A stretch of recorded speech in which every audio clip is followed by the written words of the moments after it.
Locked On Hawkeyes, your daily podcast on the Iowa Hawkeyes. Part of the Locked On Podcast Network, your team every day.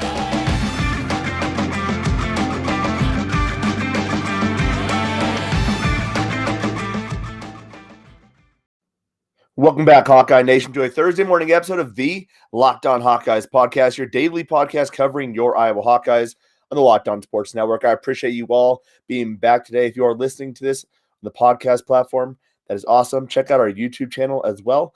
We are live on that, debuting the show every Monday through Friday, just like we are on every podcast platform for free.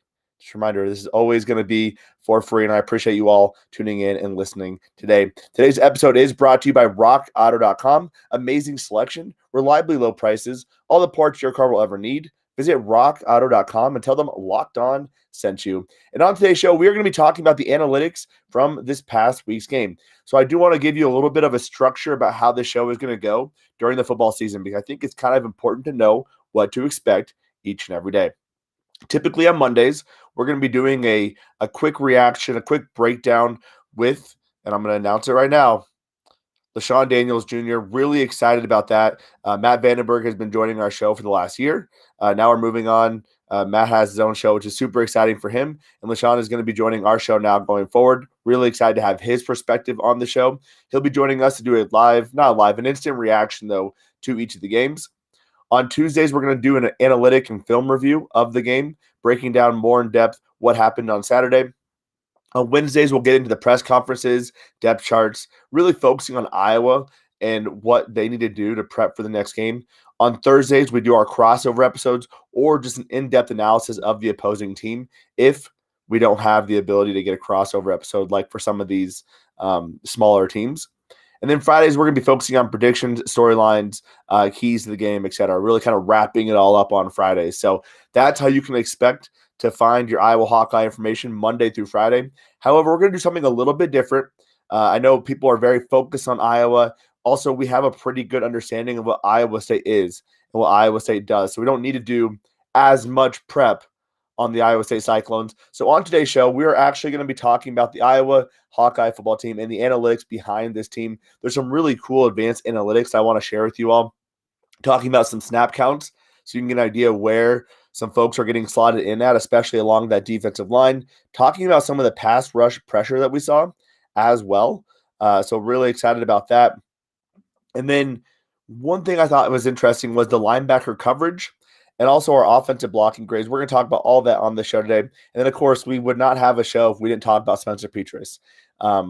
Definitely some interesting statistics regarding Spencer Petras and how Indiana pressured him in this game. And then finally, on segment 3, we'll wrap up with the Iowa basketball schedule that was released. We're going to break down some of those games, hardest to easiest, at least from a big school perspective. We're not going to be breaking down some of those teams that are in the KenPom 250s and below. So we'll be talking about that on the show today as well. And my final thing before we get into the show, this is a long intro, but I appreciate you all listening in. Tyler Cook did sign with the Bulls, at least the training camp. So we'll be keeping you posted on how he does in that training camp. Let's get into the show today. Let's get into the show, though, today. We're kicking it off the analytics, and let's start on the defensive side. A couple things I noticed, a lot of younger guys getting some snaps. Now, I didn't have a chance to go watch back this game until later in the week, so I wasn't able to go do this kind of stuff until today. But I noticed a couple things. A lot of young guys getting some snaps. Now, it helps that Iowa basically had a blowout of Indiana. Ethan Hurkett got 16 snaps. Louis Steck got 2 snaps. Jay Higgins, 11. Reggie Bracey, 8. Quinn Schulte, 8. Sebastian Castro, 8. That was pretty exciting. On the offensive side of the ball, Luke Lachey had 13. We know we saw him in the game during actual time. Really excited to see him there. Matt Fagan, 3 snaps. Tyler Ellsbury, 3 snaps. Mason Richmond played 60 snaps. I want to get to that in a second because that's really important to see how his snaps aligned with Jack Plum's snaps. Connor Colby, 12 snaps. This one really surprising. Michael Mazunski, 3 snaps. Now, as you might know, he was a big-time center recruit, originally committed to Texas, decommitted from Texas, a guy who has NFL pedigree already, and then committed to the Iowa Hawkeyes. And people are very excited about his ability to step in and possibly play center right away or very soon, especially if Tyler Linderbaum was to leave and have gone to the NFL early.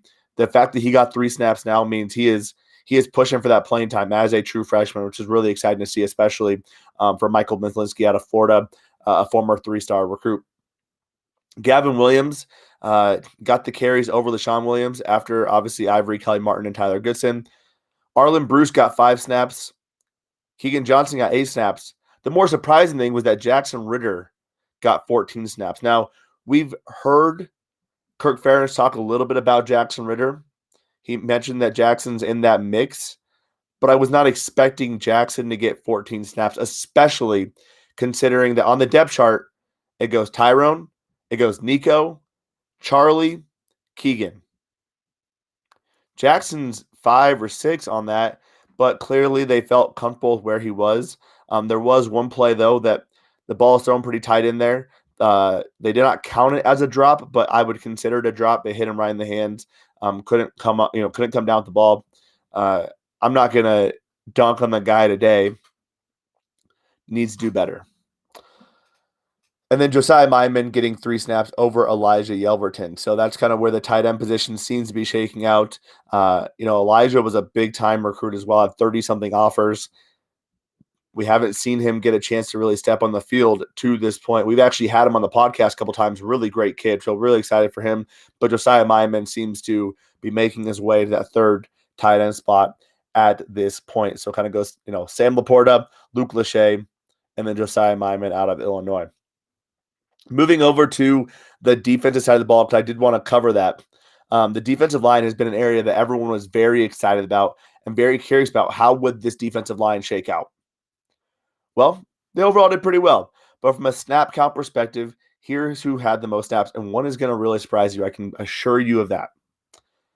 Leading the team in snaps, Zach Van Valkenburg with 51. No surprise there. Zach Van Valkenburg, all Big Ten. John Wagner comes in second with 45 snaps. Makes sense. Former 4-star recruit out of West Des Moines Valley, a guy who's just been sitting and kind of waiting for his time, but has great size, 270 pounds, built just like a perfect 4-3 defensive end. Y.A. Black comes in third with snaps at 35. Y.A. Black did not have a very good game from advanced analytics perspective, so it'll be interesting to see what Iowa sees on tape with Y.A. I didn't see anything that concerning, but we'll see what happens come Saturday against Iowa State. Lucas Van Ness is 4th in snaps with 35. Lucas Van Ness had himself a day, a guy who Kirk Ferentz didn't necessarily talk about specifically, but did mention these younger guys surprised him. They did a good job. Lucas Van Ness getting the 1 sack on the day, so really exciting stuff there. Then we get to Logan Lee. Yeah, we have not got to Noah Shannon yet. Logan Lee at 32 snaps, and then Noah Shannon at 31 snaps. So I'm going to have to go back to the tape and look at this and see why did Noah get limited snaps? What were those snaps in? That'll be interesting to see what that breaks out, but I thought that was really interesting. And after that, it goes down to Ethan Herkett at 16 snaps and Joe Evans at 9. Joe Evans is the guy who was vying for starting time that Kirk Ferentz noted that he really was excited for Joe Evans, that Joe Evans was a guy they were not worried about because they knew exactly what they had in him. Joe Evans is, I think, the second leading snap getter, if you want to call it that, on this defensive line coming into the season. 9 snaps and only on 8 pass rush snaps was a very interesting allotment for that. Now, that could change depending on the game. I'm not going to look into it too much now, especially if Iowa wants to go a little more NASCAR package in the passing downs. But Indiana wasn't running the ball too much, so I thought it was interesting that Joe Evans wasn't in the game as much. They weren't going to that NASCAR package, but clearly they were really excited to get some of those younger interior defensive line in and weren't as worried about getting some of that pass rush needs from Joe Evans. So it'll be interesting to see how that all shakes out. But I really wanted to show you that because the snap count does give you an idea of where the Iowa football coaches see this defensive line rolling. Coming up on segment 2, we're going to get into some more defensive metrics, some missed tackle stuff, some linebacker play that looked a little bit more questionable when you think about it. Before we get into any of that, though, I do want to tell you about rockauto.com. With the ever-increasing numbers of makes and models, it is now impossible for your local chain auto parts store to stock all the parts you need. Why endure often pointless or seemingly intimidating questioning? and wait while the person behind the counter orders the parts on their computer, choosing the only brand their warehouse happens to carry. You have computers with access to rockauto.com at home and put some money in your pocket. I personally went to rockauto.com. It usually takes me 10 minutes to drive to the brick and mortar store. I needed 2 engine air filters. In less than 5 minutes, I had those 2 engine air filters being delivered to my door. It saved me $50. Saved me time, it saved me money, and I got the parts delivered directly to my door. It's a perfect combination of convenience, price, and availability. So go to rockauto.com right now and see all the parts available for your car or truck. Right, Locked On in their How Did You Hear About Us box so they know we sent you. Amazing selection, reliably low prices, all the parts your car will ever need. rockauto.com. All right, y'all. And we are back for segment 2. We're going to get into more of those advanced analytics. Again, we kind of wrapped up with some defensive pressures or some defensive snaps and some young guys. From a pressure perspective, Zach Van Valkenburg, Noah Shannon, and Lucas Van Ness had 4 pressures each out of 15 combined pressures. So a pressure is either a sack, a QB hurry, or a QB hit. That all counts as a pressure. And those guys led the team with 4 each. So very exciting stuff there. Again, Zach Van Valkenburg was a guy I was a little bit concerned about coming into this season because all the eyes were going to be on him. Last year, Davian Nixon was there. You also had Chauncey Golston. Jack Heflin was tying up blocks for days. Zach Van Valkenburg was not getting the lion's share of the attention there. And now he is, and he's still able to be productive, which is really exciting to see. That defensive line is really important to free up our linebackers. And now, I have been on record saying I'm very excited about this linebacker group. Seth Benson, Jack Campbell, and Justin Jacobs. Overall, I didn't think they played that bad of a game. The advanced analytics do show a little bit differently, though. And what I find interesting is that the way this group lines up will be interesting as Iowa State. Seth Wallace said they expect to be in the 4-3 more often because Iowa State has such superior tight ends, and they're going to be using them quite significantly. Plus, we need to be able to stop the run. Well, against Indiana, Seth Benson and Jack Campbell were targeted 8 times, and they allowed 8 completions for 103 yards out of the 156 total. When you look at who those completions came to, though, the majority of them were Ty Freifogel, with Peyton Hendershot, one of their tight ends, getting, I believe, 2 of the catches. So that's something to watch out for. Clearly, Indiana was able to scheme these wide receivers into being on a linebacker and get open, especially Ty Freifogel, an all-American wide receiver. That is a mismatch for days. Even if Iowa's a man, that is not a good coverage situation. Now, to be fair, when you look at these advanced analytics, sometimes you are not aware, the person grading these are not aware of where that linebacker's responsibility begins and ends. So there's a little bit of give and take with these statistics, but it's something I'm going to be watching against Iowa State, as these guys will be lining up on tight ends, as will Justin Jacobs. And if I'm Iowa State, I'm trying to figure out a way to get more wide receivers in there and keep Iowa in their base 4-3 and find that zone and find that area where we can get some big plays. Missed tackles is also kind of an issue. It's the first game of the season, so that's to be expected.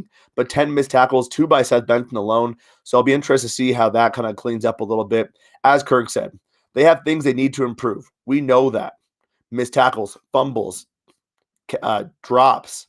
Those are all things Iowa needed to improve, and the fact they still won by such a big margin goes to show you just how advanced this team is already. They clean those things up, that's an even bigger game. Now, going against Iowa State, you need to clean those things up. Iowa hasn't had a turnover in years against Iowa State. They need to keep it that way.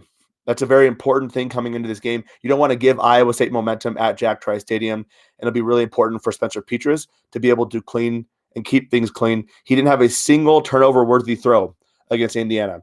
A turnover-worthy throw. So, for example, Michael Penix Jr., I believe, had 7 or 8 turnover-worthy throws, meaning he threw the ball and it probably should have been picked off. It wasn't. We had a couple drops on the defensive side of the ball. Spencer did not have a single turnover-worthy throw. He needs to keep that up. Last year, he struggled. So can he keep that up? Again, on the secondary side, I thought our secondary played outstanding. It was mentioned even during the broadcast that the teams it seemed like teams were targeting Riley Moss. Matt Hankins only targeted 4 times. He primarily lined up on Ty Freifogel. Riley Moss was targeted 7 times. And and allowed 0 receptions. So really like how our secondary is breaking out. Iowa seemed to play a little bit more man, which is interesting, and I'll be interested to see if they do that against Iowa State. Maybe not given the tight end and having to put your linebackers in coverage, but we'll see there. Offensive blocking grades. Everyone was very concerned, about our offensive line. How would this shake out? Nick DeJong had an 81.6 pass blocking grade, which is really great to see from a former walk-on. Cody Ince had a 67.5 pass blocking grade. What I find interesting about these grades is that they weren't that good. Iowa was allowing a lot of pressure from Indiana. Now, Indiana blitzed quite a bit, but Iowa has a lot to clean up. And I thought that actually goes to show that Spencer Petras did a pretty good job given how much pressure was in him in the pocket. Mason Richmond, a 57 passing grade. Tyler Linderbaum, a 47.2 pass blocking grade. And Justin Britt, a 26.3 pass blocking grade. He allowed 2 pressures. Now, how this all works out, 50 is average. Anything below that's bad. Anything above that is getting into better, and good. It's graded on a 0, 1, 2 scale. 0, and I think there might be a -1. 0, did your job. 1, you did a solid job. 2, you did a great job. Push your guy back, had no pressure at all. And they average all that out to give you a grade for the game. So it's all graded on each individual thing. Now, it's important to note that they don't know what the offensive line is schemed to do. So some of these things, again, there's some give and take with this. There's been times where I've noticed a guy who had 3 sacks and graded out as like a 23 overall pass rusher, which is terrible. He had 3 sacks. He still had a pretty darn good game, regardless of how you graded out his other opportunities. So it doesn't weight the big things as well, and it doesn't weight the bad things as poorly to make it kind of an average. So it really prides itself on how consistent you are each and every play in an individual battle. Offensive line play is not an individual battle, though. So that was interesting. Moving on to Spencer Petras, and then we'll get to highest graded players before wrapping up with some basketball talk. Again, 0 turnover-worthy throws, 1 big-time throw, which we knew Iowa wasn't pushing the ball down the field. There wasn't a lot of big opportunities, and Iowa's secondary wasn't able to Iowa's wide receivers were not able to create a lot of separation. So Spencer Petras, being smart with the ball, never really made some big-time throws, which is basically when a ball is thrown well-timed down the field and has excellent location. One thing to note, he wanted to get the ball out in 2.5 seconds. His average time to throw on all dropbacks was 2.86 seconds. Not bad. He's close to that, and he had a lot of pressure on him as well. And then finally, we mentioned the drops. Spencer Petras throwing under 50% completion percentage. People are going to talk about that, but his adjusted completion percentage was actually 60.9%. So he's working on it. He's getting better. I saw a guy in the comments saying Iowa wasn't very accurate with his balls. He still does have to improve that, especially when he's on the run. Some of those balls are terribly thrown when he's on the run. But in the pocket, I thought he played pretty well. I thought he threw the ball where he needed to. And there was 1 or 2 times where Iowa did make some good adjustments. Iowa wide receivers made some good adjustments to come back and get the ball. And then rushing success. Kind of interesting, not surprising there. Iowa had the most rushing success going behind Tyler Linderbaum and Nick DeJong. And finally, Indiana blitzed Iowa on 14 of the dropbacks, and it wasn't good. 6 pressures without blitzing, so 8 pressures on the 14 dropbacks. When they take on Iowa State, that's something that Iowa State's going to be watching. The blitz worked. They did get a lot of pressure on Iowa. I bet Iowa State is going to try to bring pressure at least late in the game, early on, keep it kind of safe, make Spencer Petras find the open spots, but then lately at the end, try to bring that pressure later on. So that'll be interesting to watch. And then finally, your highest graded players today, Riley Moss at 92.1, Justin Britt at 79.7. You know how I mentioned a bad pass blocking grade, a phenomenal run blocking grade. Zach Valkenburg at 78.8, Noah Shannon at 78.3, and Justin Jacobs at 78. That is your top 5 PFF graded players for this past weekend. Coming up on segment 3, we're going to get into that basketball talk a little bit about that schedule, and then we will wrap up the show. I do want to tell you about Sweat Block, though, because if you are like me, you have some excessive sweating problems, and it sucks. It sucks to talk about. It's embarrassing to try to pick out your shirts based off your sweating problems. You know I've dealt with this. I've talked about this on the show. It is not fun. I just would rather not to worry about them. And I've tried different products before. Now I use Sweat Block's antiperspirant wipes, and I feel phenomenal. Sweat Block is stronger and more effective than most clinical antiperspirants. You simply apply it at night before bedtime, go to bed. The next morning you wake up, wash, and go about your day without worrying about sweat. guaranteed. Sweatblock is stronger and more effective than all these antiperspirants, and it is awesome. I know it sounds too good to be true, but I literally only have to use Sweatblock once or twice a week, and it keeps me dry the whole time. No more pitting out, no more picking my shirts based on which one will hide sweat better. And if you or someone you love is dealing with this, you have to check out Sweatblock. I'm telling you, it's awesome. Get it today for 20% off at sweatblock.com with promo code locked on, or at Amazon or CVS. And it is that time of year again, and all eyes are now turning to football as teams are back on the gridiron to start the football season. Tonight, we got the Cowboys versus Buccaneers. You can place bets on that. You can also play bets on the college football action that's taking place Friday through Saturday. Get all the updated odds, props, and contests, including online's biggest $500,000 NFL mega contest and the world's largest $200,000 NFL Survivor contest, open now at betonline.ag. So head over to that website or use your mobile device to sign up today to receive your 100% welcome bonus when you use the promo code LOCKEDON. That's LOCKEDON. BetOnline.ag is the fastest and the easiest way to bet on all of your favorite sports, from football, basketball, boxing, right to your favorite Vegas casino games. Don't wait and take advantage of all the great offers available for our 2021 season. BetOnline.ag, your online sportsbook experts. Let's get into our final part of the show today. Iowa basketball. We got the schedule, which is super exciting. I'm going to place that here up in the screen here in a bit. So if you are watching the YouTube show, that'll be up here in a second. But definitely really excited to see that schedule. And it is brutal. Like, absolutely brutal. We know the Big Ten is going to be good. The way this schedule shaked out, not so good for the Hawks. So it'll be interesting to see how they handle that. They thankfully have a very, very easy non-conference schedule. They do have the Big Ten ACC crossover versus Virginia. They do get a Utah State team that was pretty solid last year. And Iowa State is going to rebound. They have several transfers, some solid players. But outside of that, all of their teams are pretty low in KenPom. If you are not familiar with KenPom is basically the advanced analytics way of analyzing basketball teams. It gives you a pretty good output of how good or bad these teams are. There are 352 teams, I think, in KenPom's analytics. I'll need to check that to confirm. Basically, anything below 120, 130 is probably not a very good team. Anything below 200 is a bad team. 300 is terrible. All of Iowa's non-conference games outside of Virginia, Iowa State, and Utah State last year were below 250s. So it's good for Iowa to have those kind of warm-up games, but the Big Ten is going to be absolutely brutal. Let me pull up that schedule here, though, and I'll kind of talk through this.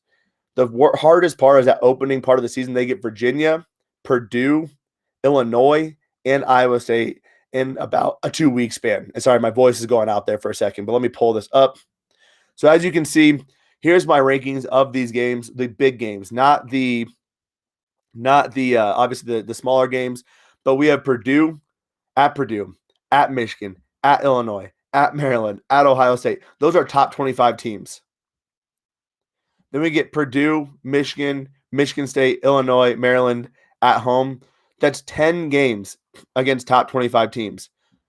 Virginia, not a team that is typically, or that is having as much praise coming into the season, but they are typically a very good team. Going on the road to Virginia, not easy for a young Iowa basketball squad. Following up, we get at Rutgers. Rutgers not ranked, but still have a lot of veterans returning, which will be good for them. Indiana is a team that's getting a little bit of love in the top 25, but thankfully we only have them at home. Wisconsin is not going to be as good this year. We get them on the road, followed by Iowa State, Nebraska, Minnesota. Again, none of those teams, we should be able to beat all those teams. Should. But on the road, never easy. Finally, we get Utah State, Nebraska, at Penn State, versus Minnesota, and versus Penn State, and versus Northwestern. When I look at this, I would say anything below 12, Iowa should win. Should be favored in. That's, let me see, 13, 14, 15, 16, 17, 19, 20. That is 11 games Iowa should be favored in. Above that, I don't know if Iowa will be favored in any of these games, depending on how they do, right? Because you're going to get the Michigan States, the Maryland, Illinois. You're going to get them later on in the season. So there is a chance. Now, to be fair, Illinois is actually home early on in the season, but some of these games is going to be coming later on in the season, so Iowa might be favored depending on how they are doing at that point. But that to me is going to be very interesting. This is quite a brutal schedule, and Iowa is going to be favored in maybe 50% of it. That's not ideal. A young team, I do think they have the potential. I think they have the length. I think they're going to be bringing a lot of defensive energy this year. Offensively, that is the biggest question mark. Can the transfer Philip Obracha show up? How does Josh Ogundele play? Jordan Bohannon, will he shoot better, being basically a CJ Frederick in that regard, getting a lot of balls off screens and really getting the ball or the play designed to get him the ball and shoot with some space? How does Patrick McCaffrey continue to develop? How does Keegan Murray continue to develop? Will Chris Murray show what we've been talking about for a while? Is he going to be a big time player? And then is Joe Toussaint ready to step up and be that point guard? Tony Perkins is a fantastic, depth at shooting guard. I'm excited to see him play. But again, depth is going to be huge. The inexperience is definitely there. Can Iowa figure it out early on? That'll be tough because they have some really bad non-conference games, followed by a brutal stretch of getting a Purdue team that's ranked in the top 10, a Virginia team that's always tough at home, Iowa State, which is always a tough non-conference game, except for last year, and then Illinois at home, who is going to be a top 25 team as well. What a brutal schedule. I'm excited for it, though. I cannot wait for basketball season as well. We are back into the groove of things. Iowa football is taking place. Iowa basketball is a couple months away.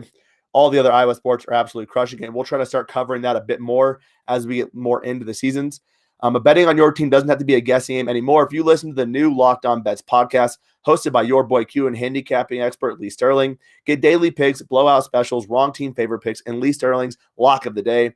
Follow the Locked On Bets podcast brought to you by betonline.ag, wherever you get your podcasts at. And as you know, that does do it for our show today. That is the wrap of our show today. We will be back tomorrow, giving you some storylines to watch out for this Iowa State game, telling you a little bit more about this Iowa State team and what to expect, and then giving you our predictions for the game. So make sure to tune into that. As always, Hawkeye Nation, I appreciate you listening in. I appreciate your love, your support, and just a reminder that on Monday, we have LaShawn Daniels joining us. That is going to be exciting to have him on the show, helping us break down this game. And no love lost here. Go follow Matt's new podcast with his wife, Laura. That is going to be a fun podcast to listen to as well. As you all know, I do support some of the Iowa Hawkeye podcasts out here, and I think you got to go check out Matt and Laura's. It is going to be really phenomenal. Thank you all for tuning in. Have a phenomenal Thursday, and as always, Hawkeye Nation,